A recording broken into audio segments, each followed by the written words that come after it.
I don't always discuss the tech news, but when I do, I prefer the WAN show. This was supposed to be Linus. Linus was supposed to host, and so then it was... Android 13 is now available for Pixel phones, and many users who have updated are enjoying the new features, like the removal of wireless charging.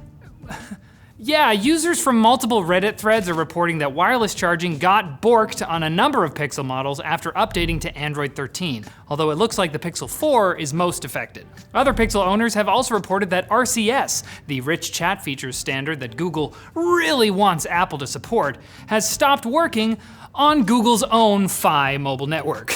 Of course, launch bugs aren't anything new, but what really sucks for owners of Pixel 6 series phones is that Google has disabled their ability to roll back to Android 12 due to a bootloader vulnerability. So now, they're stuck. Hey, look on the bright side. As long as you're on the cutting edge, you might get to try Google's upcoming Pixel Face and Fingerprint Unlock feature, which will make up for the fact that on Pixels, those two things suck by themselves. But if you make users do both at the same time, they'll probably suck even more. So I don't get it either. AMD's Ryzen processors have enjoyed a slight advantage over Team Blue's offerings for a while, when it comes to productivity at least, but a new leak is making it look like Intel's Raptor Lake is going to hit the market claws first.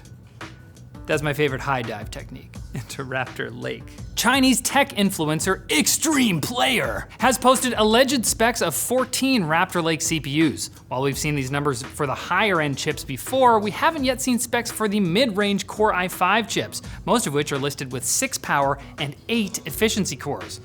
The other notable detail here is all K-series processors appear to have 2 times more efficiency cores as their Alder Lake counterparts.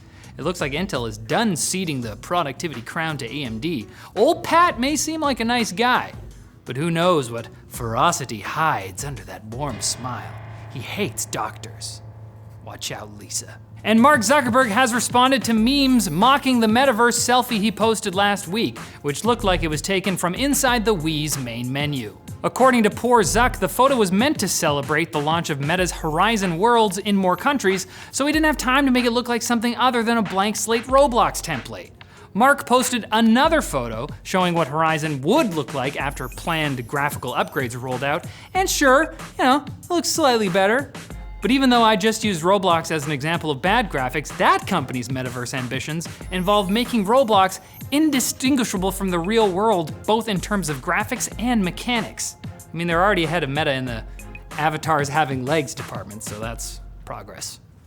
Now it's time for Quick Bits, brought to you by Wondershare Filmora, the free-to-try video editing software with powerful yet intuitive functions, so anyone can edit, even your dog. That's not a good idea, don't do that. But humans? Yes. Filmora has tons of features like speed ramping and auto denoise. Plus, there's tons of built-in templates, including texts, overlays, and filters to help you get that perfect look quickly. There's options for subscription and lifetime licenses, or you can download and try Filmora for free right now at the link in the description. Quick Bits, if you can't beat them, just go home. Do not attempt to join them. Things will end badly. China has been forced to shut down major factories in the country's manufacturing hub of Sichuan, I'm not saying that right, for almost a week due to temperatures soaring above 40 degrees Celsius. The region is struggling with the strongest heat wave seen in 6 decades, leading to a dangerous amount of stress being placed on the electric grid as everybody pumps up the air conditioning. The shutdowns aren't great news for the still recovering global supply chain,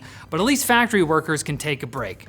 Those last 4 hours are way harder than the previous 8, even with AC. Lenovo has issued a cease and desist to fellow laptop maker Framework over the latter company's power button design on their standalone motherboard chassis. The button resembles the logo for Lenovo's Legion gaming sub-brand, and frankly, I think it was intentional. It's a good thing Lenovo took action. Otherwise, someone might see that button and think, did Lenovo put that button there?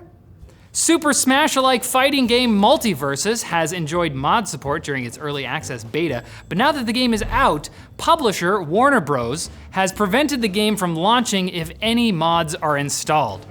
Yeah, the game's director confirmed this, which is crushing news to members of the community who have created tons of alternate skins, backgrounds, and music for the game. Although, as expected, some of the mods can get weird. I can see why Warner Bros. Might not want a duct tape Velma skin in there.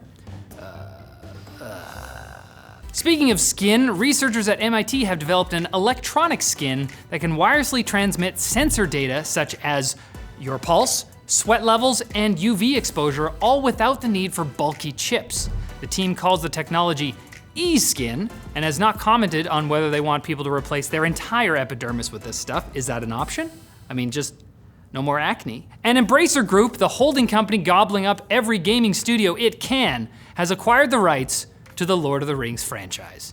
The purchase won't affect upcoming Lord of the Rings media like Amazon's The Rings of Power or Warner Brothers' The War of the Rohirrim, because all LOTR media up to now has been licensed anyway.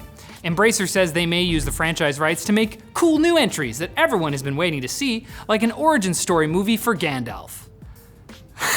I want to see what it was like for the Maiar to grow up as primordial spirits when Iluvatar shaped the world. That would be cool. And I know you want to see more tech news, so come back on Monday for more. Or, I wrote just watch the WAN show. You could do that. It would hurt my feelings.